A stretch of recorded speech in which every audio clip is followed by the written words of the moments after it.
This is Autoblog. For over 15 years, our team has covered the auto industry. You can find more of our content at autoblog.com. But here on the Autoblog Show, each episode features our favorite videos of the hottest new cars from all over the world. This is what moves us.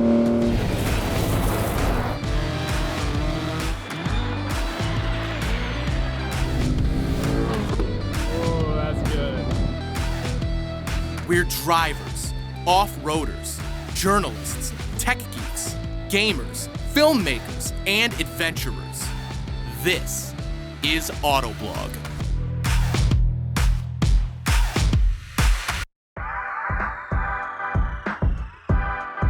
Coming up on this episode of the Autoblog Show, we have a Ford GT carving through California's canyon roads. I'm gonna shut up and let the GT do the talking. Followed by a first look at the Toyota Supra. But first, just outside of Vegas, we test out the new 2020 Chevrolet Corvette Stingray.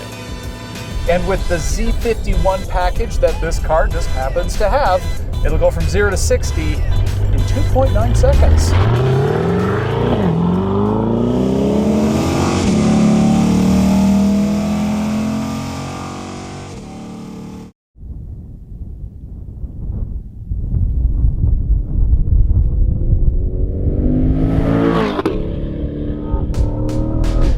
So this is the new mid-engined C8 Corvette. It's the first time that I've been in this car so far.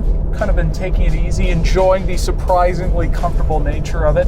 But of course, you cannot forget that lurking just right there, over your shoulder, you can see the thing, is the classic 6.2 liter V8 all-American muscle in this very kind of not very all-American mid-engine layout car.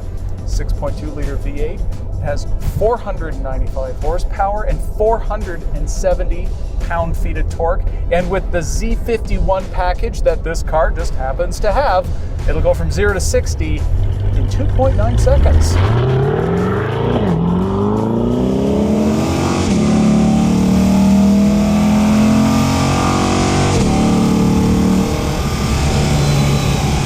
This does have a 8-speed dual clutch automated manual transmission. It's all new for the Corvette. So note you have a water bottle here instead of a shifter. So some people are going to be cheesed about that. I kind of like the old 7-speed manual and the old C7, but this is a very good transmission. Around town, you really got it kind of behaves like a regular automatic. You'd never think that it's a dual clutch. There's no herky-jerkiness or anything like that.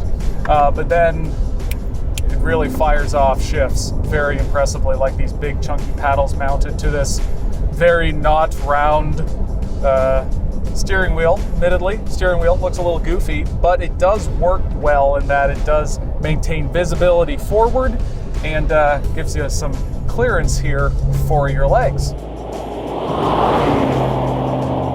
Now, this is one of 3 seats available in this car. Personally, I think the bottom's a little pinchy. It would be nice if the bottom adjusted just as the side bolsters do. But the driving position is really fantastic. I'm 6'3". I have tons of space in this car. In fact, I could move the seat back further. Don't need to, and even if I did, you'd hit your head here against the windshield or the roof header, kind of like you did in the Acura NSX, the original one. I like that car. I like this car too, and kind of this car reminds me of that original NSX. In fact, there's a new one. How about that? But in the same way that it is a everyday supercar. So this has useful front and rear trunks. You can use them. It's surprisingly comfortable. It is easy to drive. And then it's also a fantastic performance machine. And that way it reminds me more of that NSX than a Corvette. But what doesn't remind me of an NSX and does remind me of a Corvette is this.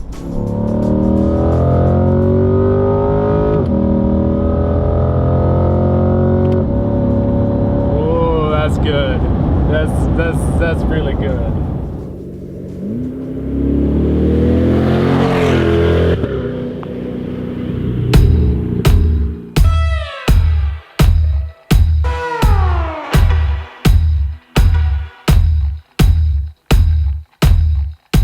Well, the interior of this new Vette is kind of not only a radical departure from the old Corvette and every one before it, thank God, but it is a departure from everything on the road, and that's really cool. Like, this is a mid-engine supercar, and mid-engine supercars should be just a little weird, a little bonkers, special. It should be an event when you get in.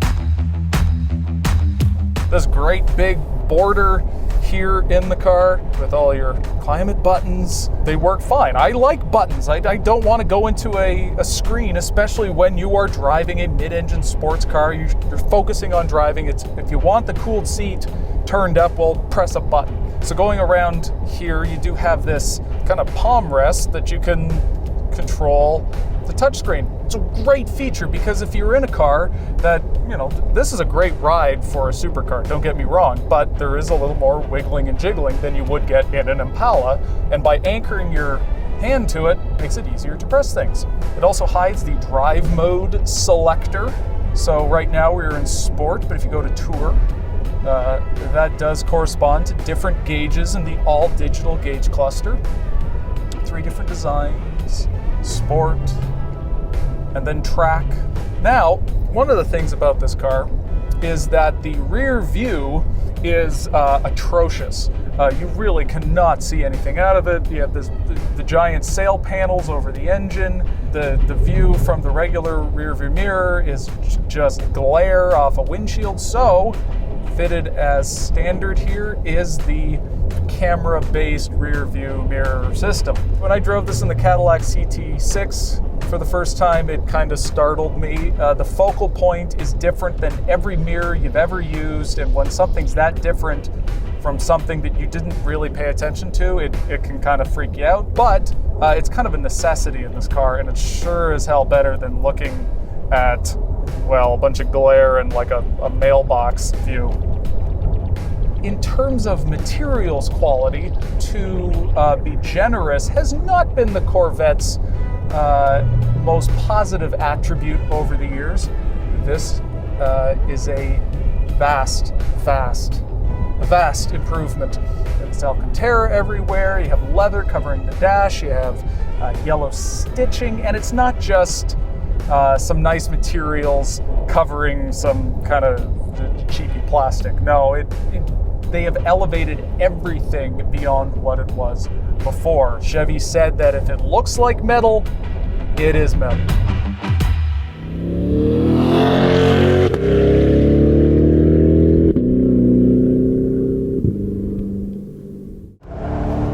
You're watching the Autoblog Show. So, here we are on day 2 with the C8 here in verdant Pahrump, Nevada, in the Spring Mountain Motor Resort and Country Club. This, of course, is the C8, and we're on an autocross, kind of a get-to-know-you laps for this car, which we will be later taking onto the big track here. And frankly, around an autocross is just kind of child's play for quite a serious performance machine that this car is. Now, this orange car does not have the magnetically controlled suspension on it, the 4th version of GM's MagRide. That car does have it. So we'll see the differences between the two. Brakes work. Okay, so we are doing the launch control. What you do to engage it is you put it into track mode and then you press the traction control button twice, and then it's engaged. It's in competition mode, and you don't have to reset it every single time. So you put your left foot on the brake all the way down, and then you build your revs up to about 3,600 RPM. Let it sit there for a while, lift off, and bam, away we go.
Okay, so I've just done our hot laps in the C8. Now we're just kind of doing a cool down lap. Let's go over a couple of things. The engine and transmission. It is a little interesting driving a mid-engine car with, these days, that isn't turbocharged and isn't some high revving Porsche engine, really. So having a V8 does make it inherently different. So smooth. You don't have to shift a lot. But I did notice in automatic mode, it could downshift at kind of weird times, whereas PDK or say a Mercedes-AMG transmission, it knows exactly when to do it, and there were times in this when I thought I could override it. Let's talk about steering. Specifically the steering wheel, it does have this weirdly 3.5, 8.5 steering position, and after a couple of laps my wrist started to hurt. I'm not really a fan of it in retrospect. The steering itself is very good. I like that it's very consistent in its effort, very linear. The weight is really spot on, not too heavy, not overly light, really well done. Is it as, say, talkative as a Porsche Cayman GT4? No, but that's a pretty high bar. The balance of this car, speaking of a Cayman, I mean, it is a mid-engine car. You absolutely feel the car rotating around you. It's very easy. On a long corner, just hold your steering angle and steer with the throttle, exactly what you want. Didn't really have any moments out there. Kind of speaks to how much weight is down on the back end. If you are tall like me or anywhere close to as tall as me, you're going to struggle to fit with a helmet on. I was sitting really far forward in order to not hit the roof and the header back there. So let's talk about brakes. Multiple laps, stayed nice and firm. The other thing is I really like the positioning of it. It is very friendly for left foot braking, which if you're going to have an automatic car on a racetrack, left foot braking is exactly what you want to do. You're going to go faster. So good job, Corvette, in that. The seats, they hold you in place, and these are the base seats that I was driving, so they still have adjustable bolsters, but they're not pinchy in the butt like the competition ones. So you're absolutely fine sticking with the base seats, even if you are going to be going on a racetrack. It's very easy to place the car. You know exactly where the road is. You don't, unlike the old Corvette, you don't have a million miles of engine in front of you. So in general, as a track car, just the regular Corvette, and we know there's going to be more powerful versions coming, but the regular Corvette Stingray with the Z51 package is quite the easy car to drive, very fast, it's rewarding, it sounds cool. If you're looking for a car that is a performance bargain, yeah, more so than ever.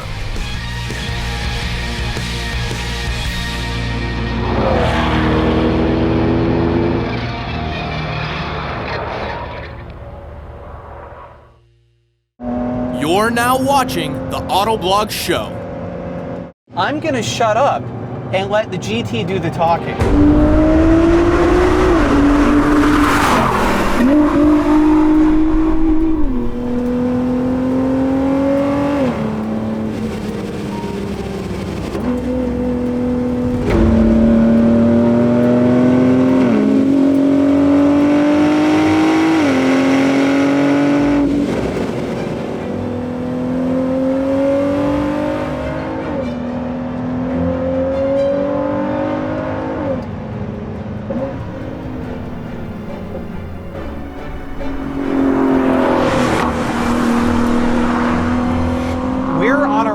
Up to Angeles Crest Highway, the mountains above Los Angeles, and we're driving a Ford GT, the limited production supercar that I'm sure you're aware is completely sold out. We're in the softest mode right now. We're in normal with the comfort setting on for the suspension. Very relaxed situation for the GT to be in, and just listen to how much noise we're getting. Just driving it normally. I'm going 50 miles an hour. We're just having a Sunday cruise and letting the transmission shift for itself, and boy, it sounds wild.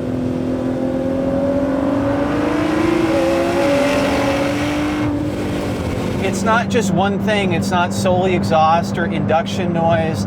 There's dual clutch gearbox crackle and grind. there's turbo whistle, there's the carbon fiber chassis sort of shaking over bumps. You can't forget for 1 single second that you're in what is essentially a race car dialed down very slightly for street use.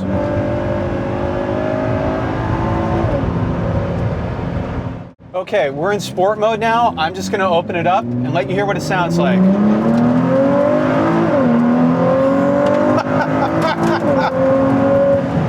Oh, the brakes are just so powerful.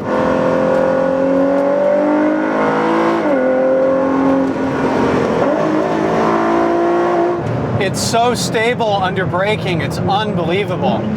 And they're not grabby when they're cold. I mean, I haven't really been using them. Oh. Despite the car being so wide and so powerful and its limits are so high, narrow, twisty little road like that didn't really hold the car back. We still had plenty of fun, you know, hitting as hard as was prudent. So I think that really speaks to this car's entertainment versatility, I guess you could say. It's remarkably entertaining on a lot of different types of roads, and that's not something you get with a lot of supercars. A lot of supercars thrive on the track, and on a regular twisty little road, they feel like they're crawling. That really speaks to the GT's versatility. Although that being said, where this car comes alive, clearly, we're not on the track today, but everything about this car says, I want to be on the track.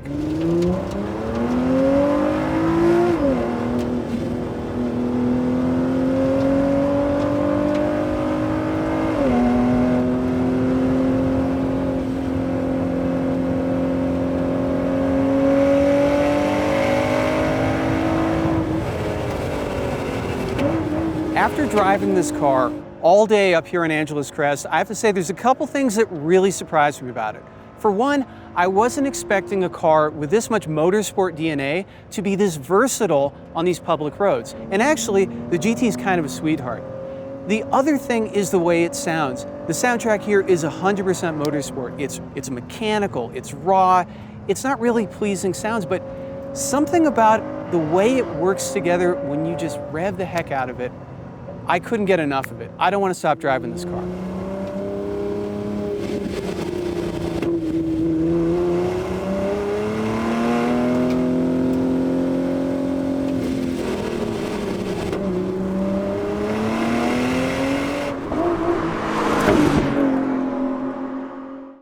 Autoblog is the complete source of breaking car news, in-depth reviews, exciting videos on all the hottest cars. If you're on the market for a new ride, shop our thousands of listings, or use our car finder to discover your perfect match. Visit Autoblog today. Next up, after more than 2 decades, the Toyota Supra is back on American roads.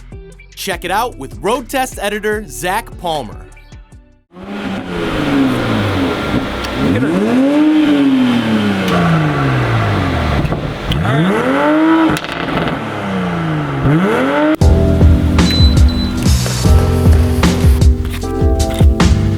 Hey man, What's I up? heard we have a Supra. We do have a Supra, actually. I'm super excited. Supra. There it is.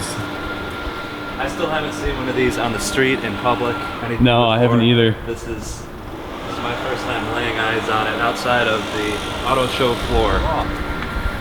I don't think that any of these wheels were. What's that? I don't think that any of the wheels had this much chrome on them. On the ones that I saw in Detroit or in Chicago. I don't think they actually had it in New York, but jeez. Man, this looks good. I love the way this thing looks. This design is like all Japanese. Yeah. All Toyota.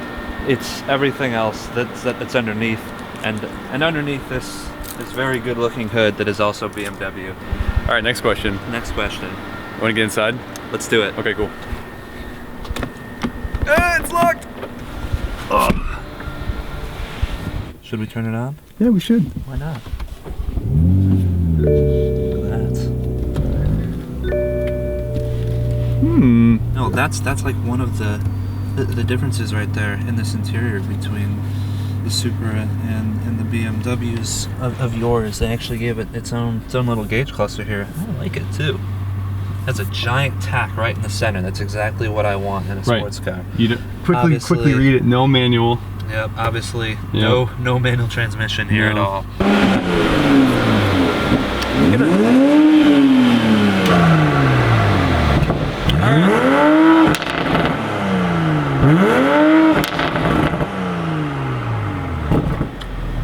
I hope you can tell the difference between that and a leaf blower in the background.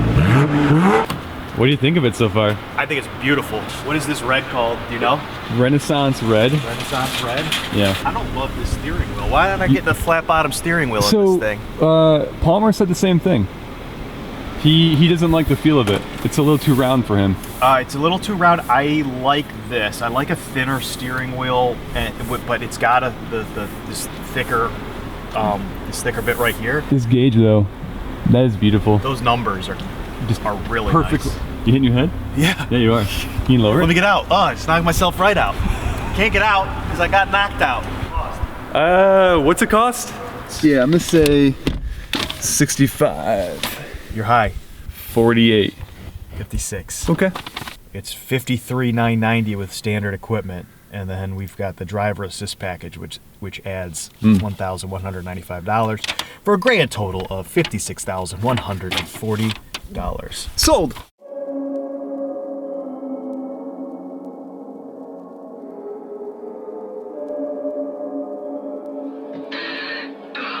You're a monster.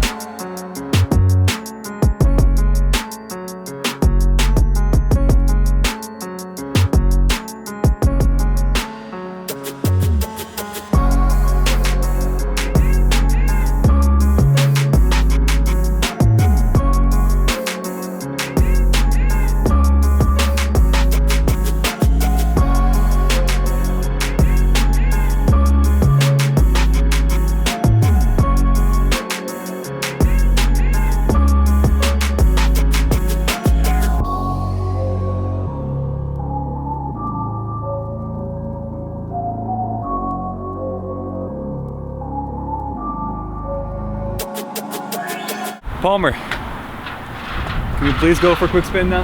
You don't really have to ask me that question. We're gonna do it. I mean, so far it's a super enclosed space. You know, it feels like a sports car inside here. You know, all the driving controls feel correct and where they're supposed to be. I like the pedal placement. I like the relationship between, you know, my legs and my body and what I'm actually looking at. You know, I'm not sitting upright. I feel like I'm sitting, you know, more horizontal in this car than most. The transmission shifts super quickly when you just daily driving gets it into the higher gear. I'm definitely gonna drive sport on the way back. Sport mode. All right. I just felt the steering get much stiffer.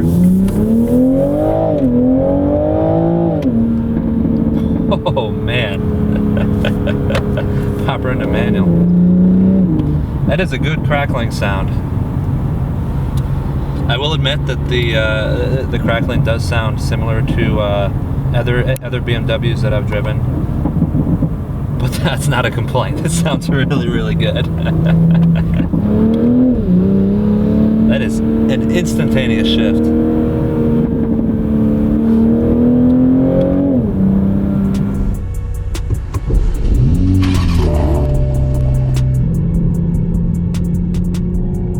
Thanks for watching, and we hope you enjoyed this episode of the Autoblog Show. For a lot more of our content, check us out at autoblog.com, where you can find the latest reviews and news on all of your favorite cars.